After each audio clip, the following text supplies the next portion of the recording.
Hello everyone and welcome again to the YouTube channel of भवती career classes.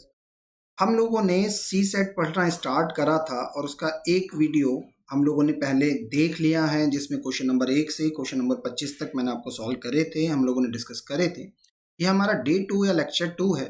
अगर आपने पहला लेक्चर नहीं देखा है तो डिस्क्रिप्शन बॉक्स में आपको उसकी लिंक मिल जाएगी, आप जाके देख सकते हैं। आज हम लोग क्वेश्चन नंबर 26 से 50 सॉल्व करेंगे।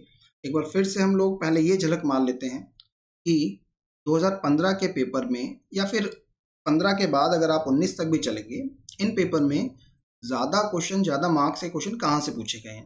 देखिए, जनरल मेंटल एबिलिटी, सामान्य बौद्धिक क्षमता, decision making, assumption, argument, data interpretation, language और पैसेज, इन एरियाज को आप देखें तो काफ़ी ज़्यादा मात्रा में क्वेश्चन यहाँ से पूछे गए हैं। तो आप अपनी प्रिपरेशन में इस बात का ध्यान रखें, इन एरियाज को थोड़ा सा ज़्यादा पढ़ें। चलिए क्वेश्चन सॉल्व करना स्टार्ट करते हैं। सबसे पहले आज हम लोग मैथमेटिक्स के क्वेश्चन सॉल्व करेंगे, उसके बाद चलेंगे रीजनिंग के क्वेश्चंस पर। क्वेश्चन नंबर 41 से हमारे पास मैथमेटिक्स के क्वेश्चन थे। देखिए, पहले क्वेश्चन में कहा गया है कि x बाय वाई जो है वो 5/3 के बराबर है, तो हमें X square minus Y square upon X square plus Y square की वैल्यू निकालना है। x की जगह हम लोग लिखेंगे 5, तो 5 का स्क्वायर बनेगा 25। y की जगह लिखेंगे 3, 3 का स्क्वायर आता है 9। इसी प्रकार से नीचे बनेगा 25 प्लस 9। अब 25 में से मैं 9 माइनस करता हूँ तो 16 बनेगा, और 25 में 9 जोड़ता हूँ तो बनेगा 34। इसको हम लोग काटा पीटी मचाएंगे तो ये बन जाएगा 8/17, जो कि ऑप्शन नंबर डी में दिया गया है। अगले क्वेश्चन की तरफ बढ़ते हैं।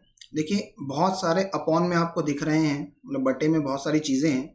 सबसे पहले जो सबसे नीचे वैल्यू है इसको सॉल्व करा जाएगा। इस 2 के नीचे कुछ नहीं तो कितना, 1। इसको सॉल्व करते हैं तो बनेगा 4 दूनी 8 और 1 9/4। अब यहाँ पे जो कॉन्सेप्ट है उसको हम लोग पहले डिस्कस करेंगे। ए के बाय में अगर बी बाय सी है तो इसको कैसे सॉल्व करा जाता है। सी चला जाएगा ऊपर, इसका रिजल्ट बनता है ए इंटू सी बाय बी। बस यही काम हम लोगों को करना है।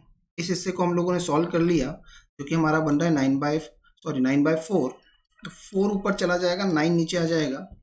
इतने हिस्से को हम लोग सॉल्व करेंगे तो हमारे पास बनेगा 9×3 = 27। 27 में 4 जोड़ूंगा तो ये बनेगा मेरे पास 31/9। अब अगर 31/9 है तो देखिए 9 मेरा यहाँ चला जाएगा और 31 मेरा यहाँ रहेगा। इस एरिया को जब मैं सॉल्व करूंगा तो 31 का 1 में मल्टीप्लाई, 31 एकम 31, और इसमें 9 जोड़ूंगा, ये बनेगा मेरे पास 40/31। ठीक, तो लास्ट वैल्यू जो हमारे पास रहने वाली है वो ये 5, ऐसा कैसा, -5 इंटू, देखिए 31 जो नीचे था वो इधर ऊपर शिफ्ट होगा, मतलब 5 इंटू 31 बाय क्या बनेगा 40। अब इसका एलसीएम ले लेते हैं हम लोग, 40 एज इट इज रहेगा। ऊपर जाने वाला है हमारे पास 5 इंटू 40 माइनस 5 इंटू 31। इसको सॉल्व करने का आसान तरीका, 5 कॉमन है, इसको बाहर कर लेंगे। 40 में से मैं 31 माइनस करूंगा तो वो हमें देगा 9, तो बनता है 9 इंटू 5/40। अब देखिए 5 से 8 बार ये कटेगा, तो फाइनल आंसर हमारा बनेगा 9/8, जो कि हमें दिया गया है ऑप्शन नंबर बी में। आगे बढ़ते हैं। देखिए, हमारे टेस्ट सीरीज का जो शेड्यूल है वो आपके सामने लगा हुआ है। यूनिट 1 और FLT 1 हम लोग कंडक्ट करवा चुके हैं जनवरी 9 को। आगे का शेड्यूल आपके सामने लिखा हुआ है। अगर आप टेस्ट सीरीज ज्वाइन करना चाहते हैं तो दिए गए नंबर्स पे बात कर सकते हैं या हमारी अकेडमी विजिट कर सकते हैं। जिन लोगों ने पहला टेस्ट नहीं दिया था, अगर वो टेस्ट सीरीज ज्वाइन करते हैं तो टेस्ट नंबर 1 हम लोग उनके लिए वापस कंडक्ट करवा देंगे, और टेस्ट के बाद उसकी एनालिसिस क्लास भी आपको मिलेगी। तो ये एक बेनिफिट है आप लोगों के लिए, टेस्ट का प्रॉपर एनालिसिस हो पाएगा। अगला क्वेश्चन जो शायद आज के 25 क्वेश्चन में सबसे प्यारा क्वेश्चन है, उसका पहले हम लोग कॉन्सेप्ट डिस्कस करेंगे। देखिए, बोर्ड मास हम लोगों ने पढ़ रखा है, आप लोगों ने भी कभी ना कभी ज़रूर सुना होगा। इसका एक्सटेंशन होता है वी बोर्ड मास, है ना। तो वी का पहले हम लोग मतलब समझते हैं। वी को हम लोग कहते हैं वर्निकुलम या फिर लाइन ब्रैकेट, रेखा कोष्ठक जिसको कहा जाता है ना। अब ये होता क्या है, उसको कैसे सॉल्व करते हैं वो देख लेते हैं। 2 + 2 × 4, अगर इसको सॉल्व करेंगे हम लोग तो देखिए पहले मल्टीप्लाई होगा फिर एडिशन होगा। तो 4 दूनी 8, 8 में 2 जोड़ता हूँ तो ये मेरे सामने आता है 10। लेकिन अगर कहानी कुछ ऐसी है कि 2 + 2 के ऊपर ये लाइन लगा दी गई तो ये हमारा वर्निकुलम या फिर लाइन ब्रैकेट कहलाता है। इस केस में आप पहले मल्टीप्लाई नहीं करेंगे, क्योंकि देखिए ये ऑर्डर हम लोग सॉल्व करने का फॉलो करते हैं। तो आप 2 में 2 पहले जोड़ेंगे जो कि बनेगा 4, और फिर 4 का 4 में मल्टीप्लिकेशन हमें कितना देगा 16। तो आई होप आप वर्निकुलम को समझ पाए हैं। उसके बाद आता है हमारा बी का मतलब होता है ब्रैकेट या फिर कोष्टक। ब्रैकेट को सॉल्व करने का जो सही ऑर्डर है वो कुछ ऐसा है, सबसे पहले लघु कोष्टक, उसके बाद मझला कोष्टक, और उसके बाद बड़ा कोष्टक, है ना। इंग्लिश में हम लोग बोलते हैं पैरेंथेसिस, और देन ये हमारा सेकंड ब्रैकेट है कर्ली ब्रैकेट, और लास्ट है हमारा स्क्वायर ब्रैकेट। सही सॉल्व करने का ऑर्डर ये होता है। चलिए अब इस कॉन्सेप्ट को अप्लाई करते हैं हम लोग अपने क्वेश्चन पर। देखिए ये हमें दिख रहा है यहाँ पर सबसे पहले लाइन ब्रैकेट, तो पहले ये एरिया सॉल्व होगा। मैं लिखता हूँ इसको a minus A plus B minus square bracket चालू होता है a माइनस ब्रैकेट हमारा चालू होगा पहले वाला a। अब जब मैं इसको सॉल्व करूंगा तो इसका मतलब है माइनस का मल्टीप्लाई इन दोनों में हो जाएगा, तो बन जाएगा माइनस का b, और जो माइनस का a है वो इस माइनस में मल्टीप्लाई होकर बन जाएगा प्लस का a। ठीक, इसके बाद स्क्वायर ब्रैकेट, इसके बाद कर्ली ब्रैकेट और प्लस का 2b। देखिए ब्रैकेट सॉल्व करने का ऑर्डर मैं एक बार फिर से मेंशन कर देता हूँ ताकि आसानी रहे।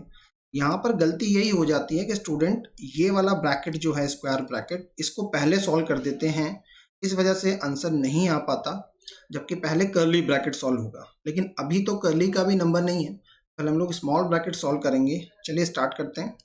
a माइनस ये a ऐसा कैसा, इस माइनस का मल्टीप्लाई अंदर होगा तो बन जाएगा माइनस का a और माइनस का b।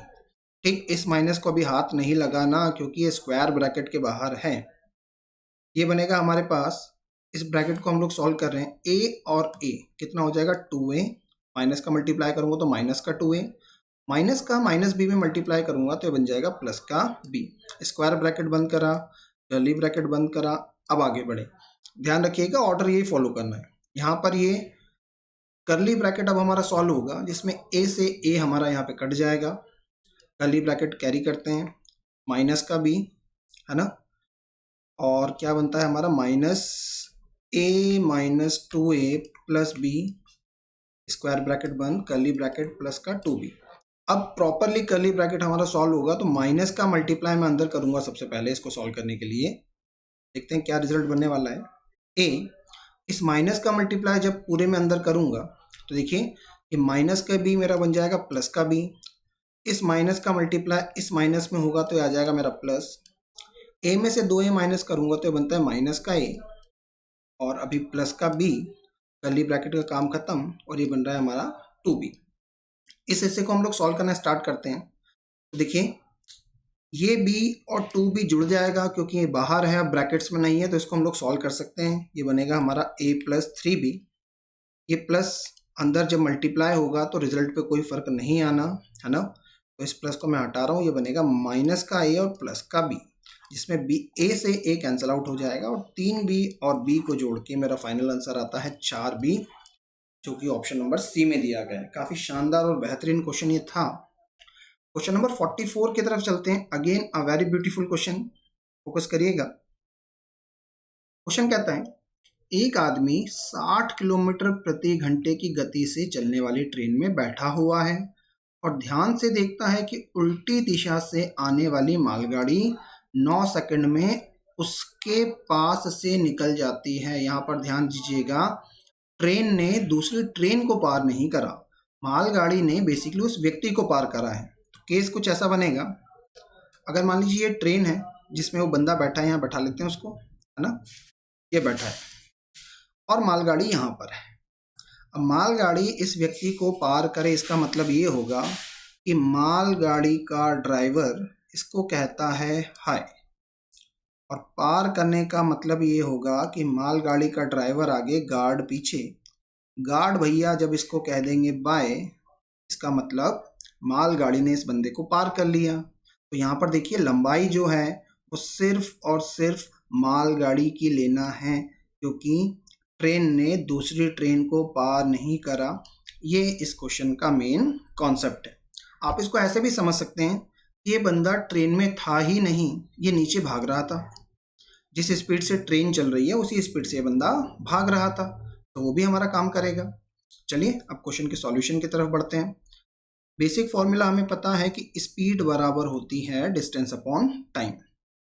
देखिए जो दूसरी ट्रेन है वो उल्टी दिशा से आ रही है, जब डायरेक्शन अपोजिट हो तो स्पीड जुड़ जाएगी। 60 की स्पीड पहले वाले ट्रेन की, ऐसा ना हो कि आप स्पीड भी ना लें, मैंने कहा था लंबाई नहीं लेनी, स्पीड तो लेनी पड़ेगी। क्वेश्चन देखिए यही पूछा गया कि मालगाड़ी की गति क्या है, तो हमें मालगाड़ी की गति नहीं पता, उसकी जगह मैं एस लिख रहा हूँ। लंबाई केवल मालगाड़ी की लेनी है तो बनेगी 250। इस क्वेश्चन में एक अच्छी बात और है कि हमें जो सवारी गाड़ी है या जिस गाड़ी में वो बंदा बैठा है उसकी लंबाई नहीं बताई, तो कन्फ्यूज़न थोड़ा सा कम है। अगर मान लीजिए लंबाई बता भी देता तो आपको वो लंबाई नहीं लेनी। ठीक, टाइम उसने हमें बताया 9 सेकंड। अब यहाँ पे थोड़ा सा मामला गड़बड़ है। 60 किलोमीटर पर आवर की स्पीड है जबकि 250 मीटर है और 9 सेकंड है, तो इस मीटर पर सेकंड को आप किलोमीटर पर आवर में कन्वर्ट करेंगे और उसका तरीका होता है 18/5 से मल्टीप्लाई करना। सॉल्व करते हैं 9 से 2 बार और 5 से कटेगा 50 बार। इसको हम लोग और सॉल्व करेंगे तो 60 प्लस एस इक्वल टू 100 आएगा। यह स्पीड हमारे पास आ जाएगी 40, मतलब मालगाड़ी की जो रफ्तार है वो 40 किलोमीटर प्रति घंटा है, अर्थात ऑप्शन नंबर सी। आगे बढ़ते हैं हम लोग। अब ये जो क्वेश्चन है ये हमारा टाइम एंड वर्क का क्वेश्चन है, जिसमें बेसिकली चेन रूल की हेल्प से हम लोग इसको सॉल्व करेंगे। चेन रूल क्या होता है वो बताता हूँ मैं आपको। MDH मतलब काम करने वाले लोग, मैन, डेज कितने दिनों में काम करते हैं, H मतलब कितने घंटे काम करते हैं और नीचे लिखा जाता है W, है ना। ये हमारा चेन रूल कहलाता है। क्वेश्चन में कहा गया एक आदमी और 4 लड़के, मतलब काम करने वाले जो लोग हैं उसको मैं लिखता हूँ एक आदमी 1 मैन और 4 लड़के मतलब 4 बॉयज़। ये पूरी वैल्यू हमारी M की बनेगी। ये काम को करते हैं 10 दिनों में, तो D की जगह मैं लिखूंगा 10। आगे कहता है जबकि 3 आदमी और 2 लड़के उसी काम को 6 दिन में करते हैं। तो काम करने वाले लोग हैं 3 आदमी मतलब 3M और 2 लड़के मतलब 2 बॉयज़। काम कितने दिनों में करते हैं, 6 दिनों में। यहाँ पे 6 का मल्टीप्लाई होगा। अब देखिए सेम काम हो रहा है, मतलब ये काम और ये काम बराबर है, तो मैं बीच में इक्वल का साइन लगा सकता हूँ। क्वेश्चन को आगे बढ़ते हैं, फिर इस इक्वेशन को सॉल्व करेंगे। क्वेश्चन कहता है 2 आदमी और 3 लड़के उस काम को कितने दिन में करेंगे। हमें ये निकालना है कि 2 आदमी, 2 मेल और 3 लड़के मतलब 3 बॉयज़ लेट से D दिनों में करेंगे। तो देखिए यहाँ से पहले हम लोग इसको सॉल्व करके M और B का रेशियो निकाल लेंगे, जो बेसिकली उनकी क्षमताओं का अनुपात बनेगा। बाहर की वैल्यू कट रही है तो काट लेते हैं, इससे कैलकुलेशन थोड़ी आसान हो जाएगी। अब देखिए 5 का मल्टीप्लाई 1 में करूँगा तो बनेगा 5M plus 20 boys equal to 9M plus 6 boys. M को मैं इधर भेज रहा हूँ, है ना, और B को इधर भेज रहा हूँ। 20 में से 16 माइनस करूँगा तो बनता है 14B, जबकि 9 में से ये 5 माइनस करूँगा तो बनेगा 4 है। तो यहाँ से देखिए M अपॉन B, मैन से बॉयज़ का रेशियो बनेगा 14/4, मतलब 7/2, जो कि हमें ये बताएगा कि पुरुष और लड़कों की काम करने की क्षमता का जो अनुपात है वो है 7:2। हमसे ये पूछा गया 2 पुरुष और 3 लड़के कितने दिनों में करेंगे। तो देखिए इसके इक्वल में आप चाहें तो ये वाली वैल्यू या फिर ये वाली वैल्यू उठा के लिख सकते हैं, क्योंकि यहाँ पर भी काम समान है। मैं पहले वाली वैल्यू उठा रहा हूँ, मतलब इसके बराबर में लिखूंगा मैं 1M plus 4B into 10। M की जगह 7 और B की जगह 2 लिखना है, तो M की जगह मैं जब 7 लिखता हूँ तो बन जाएगा 7 दूनी 14, और B की जगह जब मैं 2 लिखता हूँ तो बनेगा 3 2 6 इंटू D हमारा एज इट इज चल रहा है। M की जगह फिर से मैं लिखता हूँ 7, B की जगह 2 लिखूंगा तो 4 2 ये बनेगा 8 इंटू 10। D की वैल्यू निकालना है तो बन जाएगा 8 और 7 15 इंटू 10 अपॉन 20, 10 से 2 बार। या D की जो अल्टीमेट मेरी वैल्यू है वो बन जाएगी 7.5, मतलब ऑप्शन नंबर मेरा आएगा B। आई होप ये क्लियर होगा। Question number 46। क्वेश्चन नंबर 46 बोलता है 6 पुरुष और 5 महिलाओं के समूह से 5 सदस्यों वाली एक समिति को, जिसमें 3 पुरुष और 2 महिलाएं हैं, कितने प्रकार से चुना जा सकता है। तो बेसिकली ये हमारा कॉम्बिनेशन का क्वेश्चन है। कॉम्बिनेशन जिसको हिंदी में हम लोग संचय कहते हैं ना, क्रमचय संचय आपने नाम सुना होगा। डाटा पहले लिख लेते हैं। भाई मेल जो है हमारे वो टोटल है 6 और फीमेल जो है हमारी वो टोटल है 5। ठीक।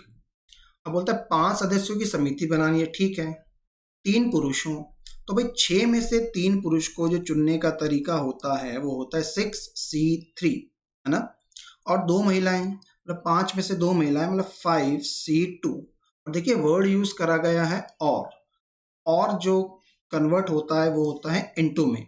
अगर यहाँ पे वर्ड होता या तो या का मतलब होता है प्लस। ठीक। अब इसी से को हमें सॉल्व करना है। सॉल्व करने का तरीका 6C3, तो आप 6 से लिखना स्टार्ट करेंगे, गिनती रिवर्स ऑर्डर में 3 बार लिखेंगे, मतलब 6 × 5 × 4 अपॉन में इस 3 को पकड़ के 1 तक ले जाएंगे, 3 × 2 × 1। ठीक है, से 5C2 को सॉल्व करेंगे, 2 बार लिखेंगे, 5 × 4 और 2 × 1, 3 दूनी 6 से 6 कट जाएगा, 2 से कटेगा 2 बार, 5 4 20 ये बनता है, और 5 का 2 में मल्टीप्लाई करके 10। फाइनल आंसर आएगा हमारा 200, जो कि ऑप्शन नंबर बी। आगे बढ़ते हैं। बेहतरीन क्वेश्चन है मेंसुरेशन का, क्षेत्रमिति का। क्वेश्चन कहता है एक वर्ग और त्रिभुज का क्षेत्रफल समान है।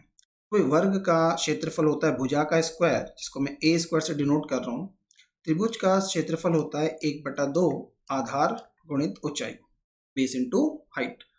आगे कहा गया वर्ग की भुजा और त्रिभुज की ऊंचाई का अनुपात दे रखा है। तो भाई वर्ग की भुजा हमारे पास a, त्रिभुज की ऊंचाई h, इसका अनुपात है 2/3। मतलब a की जगह हम लोग रिप्लेस कर सकते हैं 2 और h की जगह रिप्लेस कर सकते हैं 3। तो a की जगह जब मैं 2 लिखूंगा तो 2 का स्क्वायर बनेगा 4, 1/2। बेस हमें नहीं पता, h की जगह मैं लिख दूंगा 3। यहाँ से देखिए b की वैल्यू मेरे पास आ जाएगी, b क्या बनेगा, 4 का 2 में मल्टीप्लाई 8, और ये 3 हमारा नीचे चलाएगा 8/3। यहाँ पर एक चीज, थोड़ा मैथ्स के फंडामेंटल्स को थोड़ा सा हम लोग डीप में लेके चलें, तो यहाँ से a की एग्जैक्ट वैल्यू 2 और h की एग्जैक्ट वैल्यू 3 नहीं है, ये बेसिकली उनका अनुपात है। तो ठीक इसी प्रकार से ये जो त्रिभुज का आधार या बेस है उसकी वास्तविक मान नहीं है ना, ये बेसिकली इनके अनुपात को रिप्रेजेंट करेगा। और देखिए क्वेश्चन में भी हमें ये कहा गया है कि त्रिभुज में ऊंचाई और आधार का अनुपात क्या है। तो भाई त्रिभुज की ऊंचाई जो है वो है हमारे पास कितनी, 3, और आधार निकला हमारे पास 8/3। इसको जब मैं सॉल्व करूंगा तो ये बनेगा 9/8, जो कि हमारे पास ऑप्शन नंबर सी में है। ठीक।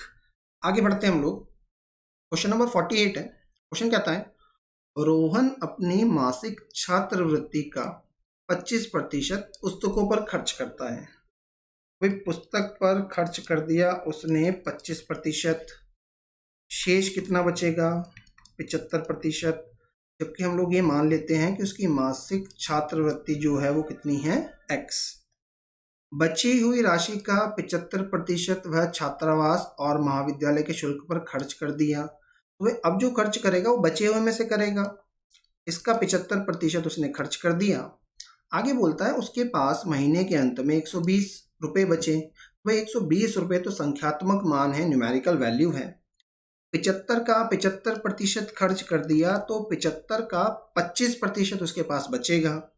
तो कुल जो बचत होगी वो हम लोग कैसे लिखेंगे, छात्रवृत्ति x, उसका बचा था 75%, और फिर इस शेष का भी कितना बचा, 25%, और इसके बराबर हमारी जो वैल्यू है वो बनती है 120।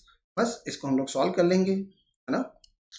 सॉल्व करते हैं तो ये बनेगा x × 75/100 इंटू 25/100 इक्वल टू 120। 25 से 4 बार, 25 से 3 बार कटता है और 25 से 4 बार कटता है, तो x की वैल्यू अल्टीमेटली हमारी आएगी 120 × 16/3। 3 से कटेगा 4 बार, तो 40 बचेगा। x की वैल्यू बन जाएगी हमारी 640। ऑप्शन की बात करें तो देखिए ऑप्शन नंबर ए में ये दिया गया है। क्वेश्चन नंबर 49 की तरफ चलते हैं। बहुत शानदार सुंदर क्वेश्चन है ये। क्वेश्चन बोलता है किसी संस्थान का बिजली का जो बिल है वो आंशिक रूप से निर्धारित है, मतलब एक अमाउंट तो फिक्स है और आंशिक रूप से बिजली की यूनिटों की संख्या के अनुसार बदलता है। मतलब कि जो बिल बनेगा, कुल बिल, वो एक तो आंशिक रूप से निर्धारित है, मतलब इतना तो फिक्स आना ही आना है। इसको मैं बोल देता हूँ भाई एक्स बनेगा। ये फिक्स जो है वो हमारा एक्स है और आंशिक रूप से बिजली की यूनिटों की संख्या के अनुसार बनता है। मतलब इसमें मैं अगर यूनिट जोड़ लूँ तो मेरा कुल बिल बनना चाहिए। यहाँ तक मुझे इतनी बात समझ में आती है। अब क्वेश्चन बोला जब एक महीने में 560 यूनिट का उपभोग हुआ तो बिल आया 2400। मतलब बिल का संख्यात्मक मान है 2400। जो फिक्स पैसा लग रहा था वो x है, जबकि यहाँ पर यूनिट कितनी बन रही है 560। मैं इसको लिख देता हूँ 560 इंटू वाई, है ना। यूनिट की संख्या को मैं y से डिनोट कर देता हूँ।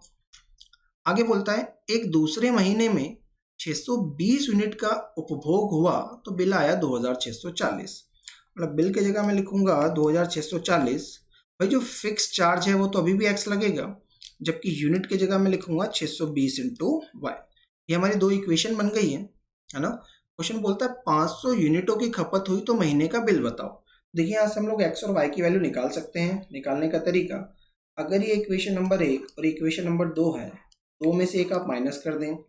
माइनस होगा तो देखिए इस x से x कट के 0 हो जाएगा। 2640 में से 2400 माइनस कर लेते हैं, है ना। इधर माइनस करके लिख देते हैं 2640 में से 2400। शून्य माइनस शून्य शून्य, 4 में से शून्य जाएगा 4, 6 में से 4 जाएगा 2। कितना बचता है 240। और 620 में से जब मैं 560 माइनस करूंगा तो बचता है मेरे पास 60y, या y की वैल्यू आ जाएगी मेरे पास 4, क्योंकि हमें ये बताएगा कि भाई एक यूनिट का 4 रुपया लगता है। अब इसको मैं इस इक्वेशन में रख के अपने x की वैल्यू निकाल लेता हूँ। x की वैल्यू क्या आ जाएगी मेरे पास 2400 इक्वल टू x प्लस 560 में 4 का मल्टीप्लाई करूंगा तो 4 का शून्य में मल्टीप्लाई शून्य, 4 का 6 में मल्टीप्लाई 24, हासिल 2, 4 पंजे 20 और 2 22। यहाँ से x की वैल्यू निकलेगी 2240 को इधर लाके हम लोग माइनस कर लेते हैं 0। 10 में से 4 जाएगा 6, 3 में से 2 जाएगा 1। मतलब कि 160 रुपये तो उसको फिक्स पैसा देना ही है।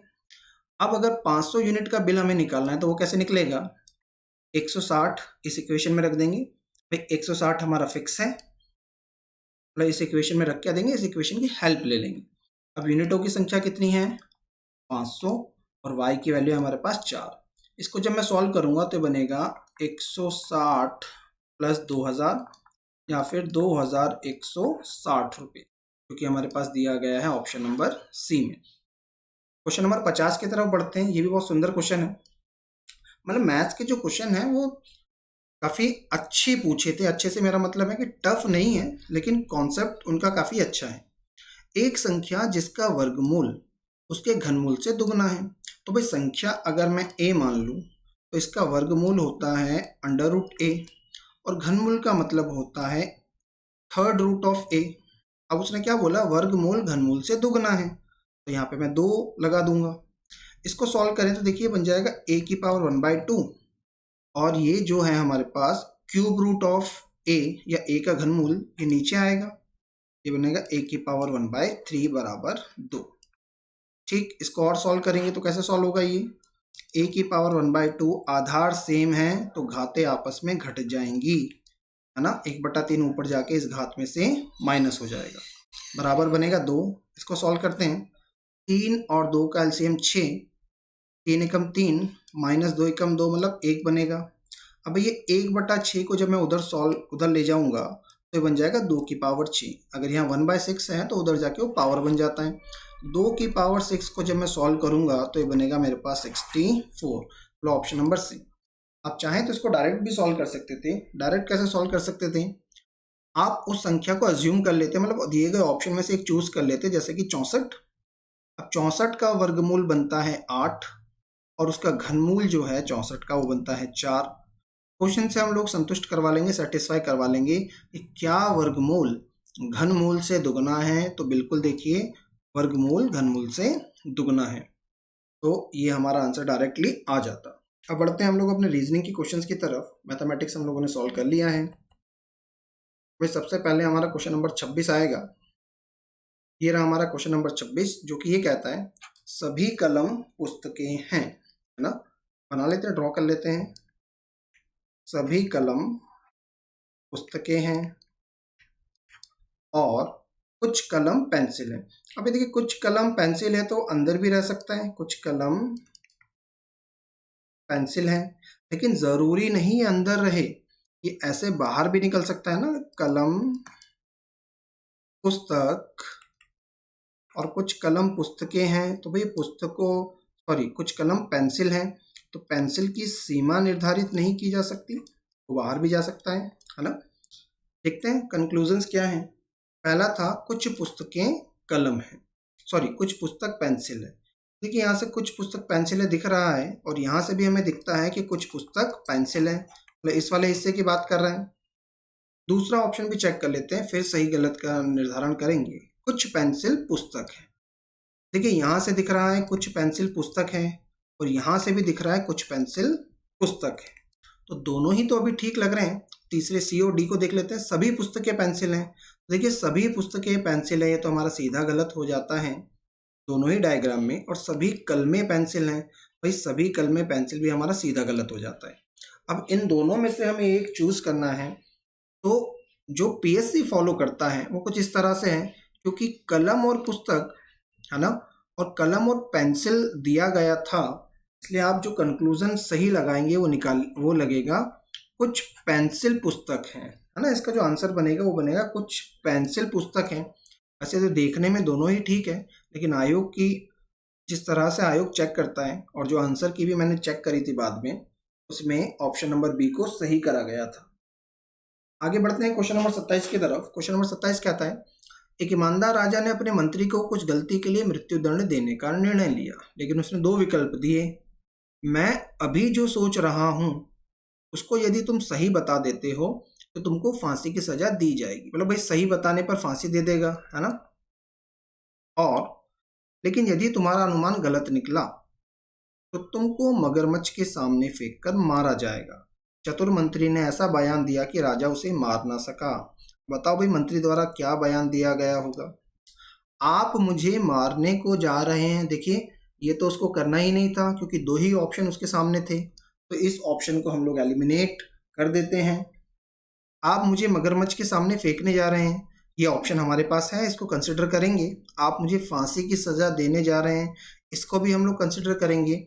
आप मुझे मारने को नहीं जा रहे हैं, ऐसी कोई बात तो ऊपर पैसेज में है ही नहीं, तो इसको भी हम लोग काट देते हैं। अब इन दोनों पे हम लोगों को विचार करना है। यहाँ पर आपको एक चीज़ और ध्यान देनी है कि राजा कैसा था, ईमानदार राजा। अब अगर बात हम लोग सी ऑप्शन की करें, आप मुझे फांसी की सजा देने जा रहे हैं, तो उसने बोला था कि तुम सही बता देते हो। अगर वो ये बोलता है आप मुझे फांसी की सजा देने जा रहे हो, मतलब ये बात सही है, राजा ईमानदार है, तो इस केस में तो वो बच नहीं पाएगा, इसलिए ऑप्शन नंबर सी भी एलिमिनेट होगा। केवल ऑप्शन नंबर बी ही हमारा बचता है, तो ऑप्शन नंबर बी हमारा आंसर हो जाएगा। अगर इसको डिस्कस भी करें, आप मुझे मगरमच्छ के सामने फेंकने जा रहे हैं, अगर वो बोलता है कि मगरमच्छ के सामने फेंकने जा रहे हैं, मतलब उसका अनुमान कैसा है, गलत है ना। यहाँ पर यही बोला गया कि उसका जो अनुमान है वो गलत है, लेकिन राजा तो ईमानदार था, राजा उसकी ईमानदारी से प्रसन्न होगा और इस बात के लिए वो उसको माफ कर सकता है, इसलिए आंसर जो लगेगा वो लगेगा option number B. Question number 28 blood relation का क्वेश्चन है। क्वेश्चन कहता है ए जो है वो बी का भाई है। देखिए मैं ए के ऊपर प्लस लगा रहा हूँ, प्लस का मतलब मेल या पुरुष को डिनोट करेगा। ये जो दो साइन है इसका मतलब भाई बहन का रिश्ता, मैं लगा रहा हूँ बी। अच्छा, भाई भाई का या बहन बहन का या भाई बहन का, या सामान्य आसान भाषा में बात करें एक शब्द में तो सहोदर। यहाँ से देखिए बी का जेंडर अभी क्लियर नहीं होता। आगे बोलता है बी बहन है सी की, तो ये लीजिए अब फिक्स है बी फीमेल होगी, ऊपर लगा दिया मैंने माइनस। सी की बहन है, फिर बोलता है सी बहन है डी की, तो सी बहन है, सी के ऊपर माइनस लगेगा, किसकी बहन है, डी की। और फिर कहा गया कि डी जो है वो ए का भाई है, मतलब डी के ऊपर अब फिक्स हो जाएगा प्लस। तो यहाँ से हमें ये समझ में आता है कि 4 भाई बहन हैं जिसमें 2 भाई हैं और 2 बहन हैं। आगे स्टेटमेंट बढ़ा, बी जो है वो ए से कनिष्ठ है और सी से वरिष्ठ है, मतलब बी ए से छोटा है जबकि बी सी से बड़ा है। फिर कहता है डी जो है सी से कनिष्ठ है, मतलब डी सी से छोटा है, तो देखिए ये भी हमारा बन जाएगा। तो दो तरह के डायग्राम हमारे बन जाते हैं, जहाँ पर पहले में उनका आपस में रक्त संबंध ब्लड रिलेशन बताया गया, जबकि दूसरे में उनकी जो आयु है उसके बारे में बताया गया कि ए सबसे बड़ा, फिर बी, फिर सी और फिर डी। देखते हैं ऑप्शन। ऑप्शन बोलता है ए और डी लड़के हैं और ए की आयु डी की आयु से ज्यादा है। तो देखिए यहाँ से हमें दिख रहा है ए और डी लड़के हैं, और यहाँ से भी ये बात वेरीफाई होती है कि ए डी से बड़ा है, मतलब यही हमारा बनेगा सही आंसर। अब बाकी ऑप्शंस को देखेंगे तो वो संतुष्ट नहीं करेंगे। क्वेश्चन नंबर 29 क्वेश्चन की बात करें। सीता 12 साल की एक लड़की है। कई सालों से वह अपने माता पिता को एक पालतू कुत्ता रखने के लिए कह रही थी। उसके माता पिता ने कहा कि कुत्ता अपार्टमेंट में खुश नहीं रह पाएगा, लेकिन उसको एक पक्षी रखने की अनुमति दे दी। सीता अभी तक निर्णय नहीं कर पाई है कि वे किस प्रकार का पक्षी रखेगी। इस अनुच्छेद का सबसे अधिक समर्थन करने वाला कथन कौन सा है? पहला, सीता के माता पिता को कुत्तों से ज़्यादा पक्षी अच्छे लगते हैं। देखिए, इस प्रकार का कोई फिक्स बात वहाँ पे नहीं आ रही, क्योंकि ऐसा कहीं हमारे पैसेज में नहीं कहा गया। कुत्ता ना रखने के पीछे उनका कारण ये था कि कुत्ता खुश नहीं रह पाएगा। उसमें कहीं ऐसा नहीं कहा गया कि माता पिता खुश नहीं रह पाएंगे। ठीक है, सीता को पक्षी पसंद नहीं है, ये बात तो सरासर गलत है, कि भाई सीता तो ये निर्णय नहीं ले पाई ना कि कौन सा पक्षी रखें। आगे, सीता माता पिता के साथ एक ही अपार्टमेंट में रहती है। पैसेज से ये बात एकदम क्लियर है, क्योंकि सीता ने उसको मना करा था कि भाई अभी आप कोई जानवर ना रखो, मतलब एक अपार्टमेंट में रहती हैं। डी ऑप्शन को भी हम लोग देख लेते हैं। सीता के माता पिता को पालतू जानवरों को अपार्टमेंट में रखना पसंद नहीं है। देखिए, इस बात की भी कोई क्लियर इन्फॉर्मेशन पैसेज में नहीं है। उनका कहना था कि कुत्ता खुश नहीं रहेगा, इसलिए आप मत रखो। मैं डी को भी कैंसिल कर देता हूँ। अब ए और सी में से कोई हमारा एक सही होगा, जिसमें हमें सी एकदम से क्लियरली सही मिलता है, क्योंकि यहाँ से हमें पता चल रहा है कि सीता और उसके माता पिता एक ही अपार्टमेंट में रहते हैं, जबकि सीता के माता पिता को कुत्तों से ज़्यादा पक्षी अच्छे लगते हैं। ऐसी कहीं भी क्लियर बात मेंशन नहीं है। क्वेश्चन नंबर 30 की तरफ चलते हैं। उससे पहले ही हमारी टेस्ट सीरीज का शेड्यूल है। अगर आप टेस्ट सीरीज ज्वाइन करना चाहते हैं तो दिए गए नंबर्स पे हमें कॉल कर सकते हैं, या फिर अकेडमी हमारी विजिट कर भी सकते हैं। क्वेश्चन नंबर 30 यहाँ से चालू होते हैं हमारे पूर्व धारणा वाले प्रश्न। पहला प्रश्न है, सभी महिला संगठनों ने नए यौन उत्पीड़न कानून का स्वागत किया है। पहली पूर्व धारणा कहती है, अतीत में यौन उत्पीड़न के अपराध बहुत कम होते थे। तो देखिए, वर्तमान कानून के आधार पर हम लोग ये पूर्व धारणा नहीं बना सकते कि अतीत में क्या होता था, इसलिए पूर्व धारणा एक प्रभावशाली नहीं है। ऑप्शन आपको यही मिलेंगे कि कौन सी पूर्व धारणा प्रभावशाली है या पूर्व धारणा कथन में अंतर्निहित है। जबकि दूसरा ऑप्शन में कहा गया, समाज में यौन उत्पीड़न के बारे में एक नई जागरूकता आई है। बिल्कुल एक नई जागरूकता आई है, तभी तो नया कानून आया। तो पूर्व धारणा 2 प्रभावशाली है। आंसर बनेगा ऑप्शन नंबर बी। नेक्स्ट प्रश्न हम लोग देखते हैं। वक्ता ने वर्तमान परीक्षा प्रणाली को एक ऐसी नई प्रणाली में बदलने पर जोर दिया जिससे कि छात्रों की वास्तविक मानसिक क्षमता मापी जा सके। पूर्व धारणा एक कहती है परीक्षाएं हटा देनी चाहिए। भाई ऐसा कहाँ कह रही है, वो तो केवल यह कह रही है कि यदि आवश्यक हो तो परीक्षा की जो प्रणाली है आप उसको बदलें। पूर्व धारणा एक अंतर्निहित या प्रभावशाली नहीं है। परीक्षा प्रणाली में पुनर्निर्माण की आवश्यकता है। ये बात हमारे कथन से बिल्कुल मैच करती है, इसलिए पूर्व धारणा 2 प्रभावशाली है। आंसर बन जाएगा बी। आगे बढ़ते हैं प्रश्न क्रमांक 32 की तरफ। 32 फिर से पूर्व धारणा वाला प्रश्न है हमारे सामने। वो कहता है कि जब तक कि देश आर्थिक समानता को उपलब्ध नहीं करता, लोकतंत्र और स्वतंत्रता का कोई अर्थ नहीं है। देखिए, हमें जो आंसर देने हैं वो इस कथन को मद्देनजर रखकर ही देने हैं। फिर बोलता है लोकतंत्र और आर्थिक समानता एक साथ चलती है। तो अगर मैं कथन के हिसाब से बात करूं तो ये कथन हमारा बिल्कुल सत्य जाएगा, क्योंकि देखिए उसने बहुत क्लियरली कहा है कि आर्थिक समानता को यदि आप उपलब्ध नहीं करते तो लोकतंत्र और स्वतंत्रता का अर्थ नहीं है, मतलब इनका साथ में चलना जरूरी है। पूर्व धारणा एक हमारी प्रभावशाली होगी। जबकि दूसरे की अगर मैं बात करूं तो दूसरा कहता है लोकतंत्र और स्वतंत्रता आर्थिक समानता पर निर्भर करते हैं। ऐसा कहीं भी कथन में मेंशन नहीं किया गया, तो ये हो जाएगी हमारी गलत। आंसर बनेगा ए। क्वेश्चन नंबर 33 की तरफ चलते हैं। जो उम्मीदवार सभी पात्रता मानदंडों को पूरा नहीं करते और अथवा जिन्होंने अंतिम तिथि के पहले आवेदन पत्रों को जमा नहीं किया, उनके आवेदन पत्रों को परीक्षा आयोजित करने से पहले सरसरी तौर पर नामंजूर कर दिया जाएगा। देखिए, 2 चीज़ें हैं। पात्रता के जो मानदंड है वो बेसिकली 2 हैं, और और अथवा करके हमें दूसरी बात दोनों बातें बताई गई हैं। पहली पूर्व धारणा, जिनको परीक्षा के लिए बुलाया गया है उन सभी के द्वारा पात्रता मानदंडों को पूरा किया गया है। बिल्कुल सही बात है, वरना क्या करते, खारिज कर देते हैं, जैसा कि स्टेटमेंट में कहा गया था। सेकंड पूर्व धारणा कहती है, जिनको परीक्षा के लिए नहीं बुलाया गया उन्होंने आवेदन पत्र समय सीमा के बाद जमा किए। तो देखिए, बात पूरी तरह से सही नहीं है, क्योंकि अगर आवेदन पत्र समय पर जमा कर भी देते लेकिन पात्रता मानदंडों को अगर पूरा नहीं करते तो भी उनको रिजेक्ट किया जाता। इसलिए हम लोग कहेंगे कि केवल पूर्व धारणा एक प्रभावशाली है। आंसर बनेगा ए।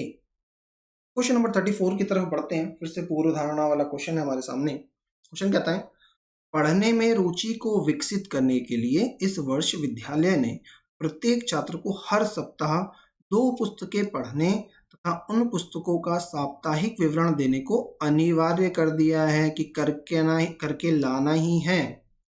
पूर्व धारणा एक कहती है, पढ़ने में रुचि का जबरदस्ती सृजन किया जा सकता है। बिल्कुल सही पूर्व धारणा है, क्योंकि देखिए, अगर कोई बच्चा पढ़ने में इंटरेस्टेड नहीं भी है लेकिन क्योंकि कार्य दे दिया गया है कि भाई करके लाने ही है, कोई ऑप्शन नहीं है, तो यहाँ से हमें ये समझ में आता है कि रुचि कम होने के बाद भी अगर थोड़ा सा ज़बरदस्ती की जाए, प्रेशराइज करा जाए, तो रुचि अपने आप उसमें बनने लग जाएगी। दूसरा, बच्चों में पढ़ने की आदत का सृजन करने में विद्यालय सफल हुआ है। ये पूर्व धारणा एकदम सही है, क्योंकि सीधा कथन में ही लिखा गया, जब आप बच्चे को पढ़ाओगे और बोलोगे कि हर सप्ताहांत पे इन पुस्तकों का विवरण दो, इसका मतलब विद्यालय जो है बच्चों में पढ़ने की आदत का सृजन करने में सफल हुआ। तो आंसर हमारा यहाँ पे जो बनना चाहिए वो बनना चाहिए ऑप्शन नंबर सी। आगे बढ़ते हैं हम लोग। क्वेश्चन नंबर 34 हमारा हो चुका है। 35 की तरफ हम लोग बढ़ते हैं। पुरानी व्यवस्था ढह जाने पर नई व्यवस्था आती है। पूर्व धारणा एक कहती है, परिवर्तन प्रकृति का नियम है। बिल्कुल सही बात है ना। परिवर्तन हुआ मतलब पुरानी व्यवस्था चली गई और उसकी जगह पर नई व्यवस्था आई है। पूर्व धारणा 2 कह रही है हमारी, पुराने विचारों को त्यागो क्योंकि वो पुराने। भाई ये कौन सी बात है, जो दवाई 10 साल पहले चल रही थी अगर आज भी किसी बीमारी के लिए वो काम करती है तो उसको त्यागेंगे थोड़ी ना, उसको तो स्वीकार करेंगे। इसलिए केवल पूर्व धारणा एक प्रभावशाली है। हमारा आंसर बन जाएगा ए। क्वेश्चन नंबर 36 से स्टार्ट करते हैं। 36 क्वेश्चन अब हमारा यहाँ पर तर्क का है। कथन पढ़ते हैं, फिर नीचे के तर्क देख कर चेक करते हैं कि कौन कौन से सही हैं, या दोनों सही हैं या दोनों गलत हैं। 36 क्वेश्चन हमारा कहता है, पटाखों को भारत में प्रतिबंधित किया जाना चाहिए। पहला बोलता है हाँ, इसके कारण गंभीर ध्वनि और वायु प्रदूषण होता है। तो भाई ये तर्क बहुत सही है, प्रभावशाली है, स्ट्रांग है। जबकि दूसरा, नहीं, क्योंकि बहुत से लोग बेरोजगार हो जाएंगे। देखिए, ज़रूरी नहीं लोग बेरोजगार हो जाएं, क्योंकि पटाखे मैन्युफैक्चरिंग में जो लोग लगे होंगे वो स्किल्ड वर्कर नहीं होंगे, बेसिकली अनस्किल्ड वर्कर होंगे। तो अगर यहाँ रोजगार जाता है तो किसी और रोजगार में वो लग जाएंगे। इसलिए तर्क 2 प्रभावशाली नहीं है। आंसर बनेगा ए। क्वेश्चन नंबर 37 की तरफ बढ़ते हैं। 37वां क्वेश्चन हमें कहता है, विद्यालय जाने वाले बच्चों को टीवी देखने से रोकना चाहिए। पहला तर्क है हाँ, यह उनके समय की बर्बादी है। भाई समय की बर्बादी कहाँ है ना, समय की बर्बादी नहीं है, क्योंकि पूरा दिन थोड़ी ना देख रहे हैं। दूसरा तर्क है नहीं, ये बच्चों के सामान्य ज्ञान को उन्नत करने का एक ही रास्ता है। देखिए, अगर आप एक सरसरी निगाह से इस स्टेटमेंट को पढ़ते हैं, इस तर्क को पढ़ते हैं, तो ऐसा लगता है सही है, लेकिन ये तर्क सही नहीं है। और सही क्यों नहीं है उस पर नज़र मारिएगा, क्योंकि यहाँ पर लिखा गया एक ही रास्ता है। अगर तर्क वाले क्वेश्चन में या पूर्व धारणा वाले क्वेश्चन में इस तरह के शब्द आपको देखने को मिले, केवल, प्रत्येक, सिर्फ, श्रेष्ठ, सर्वश्रेष्ठ, एटसेट्रा, इस तरह के वर्ड्स अगर आपको मिले तो वो जो पूर्व धारणा है या फिर वो जो तर्क है वो मान्य नहीं होते। इस वजह से दूसरा भी हमारा गलत हो जाएगा। आंसर बनेगा ना तो तर्क 1 और ना ही तर्क 2 प्रभावशाली है। क्वेश्चन नंबर 38 पे बढ़ते हैं। भारत सरकार को मेडिकल और इंजीनियरिंग कॉलेज को खोलने पर समान महत्व देना चाहिए। तर्क 1 कहता है हाँ, हमको एक बेहतर डॉक्टर और रोगी का अनुपात चाहिए ताकि बेहतर स्वास्थ्य सेवाएं मिले। बिल्कुल सही बात है, क्योंकि भाई मेडिकल कॉलेजेस की संख्या अभी कम है। अगर मेडिकल कॉलेजेस इंजीनियरिंग कॉलेज की तरह ही ज़्यादा खुल जाएंगे तो हमारे पास डॉक्टर्स बढ़ जाएंगे, तो रोगियों का उपचार करने वाले डॉक्टर्स की संख्या बढ़ने से इनका जो अनुपात है वो अच्छा हो जाएगा। जबकि तर्क 2 कहता है हाँ, हमको बेहतर अर्थव्यवस्था के लिए बेहतर आधारभूत ढांचे की आवश्यकता है। और देखिए, आधारभूत ढांचा जो है उसमें स्वास्थ्य बहुत महत्वपूर्ण भूमिका रखता है। तो इस आधार पर हमारा तर्क 2 भी सही हो जाएगा, है ना। इसका मतलब आंसर लगाएंगे हम लोग, तर्क 1 और 2 दोनों ही प्रभावशाली है। क्वेश्चन नंबर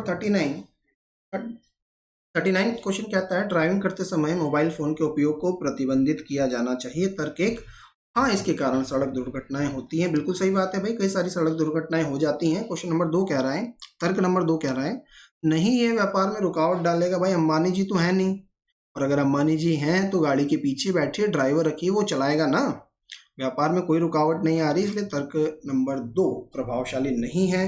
आंसर बनेगा ए, तर्क 1 प्रभावशाली है।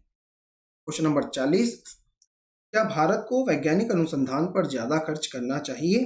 तर्क 1 कहता है हाँ, वैज्ञानिक अनुसंधान से उन्नत प्रौद्योगिकी में मदद मिलती है। बिल्कुल सही बात है ना। दूसरा बोलता नहीं, भारत को हाल ही के बीते समय में कोई भी नोबेल पुरस्कार नहीं मिला। भाई नोबेल पुरस्कार नहीं मिला तो क्या हुआ, आगे चल के मिल जाएगा।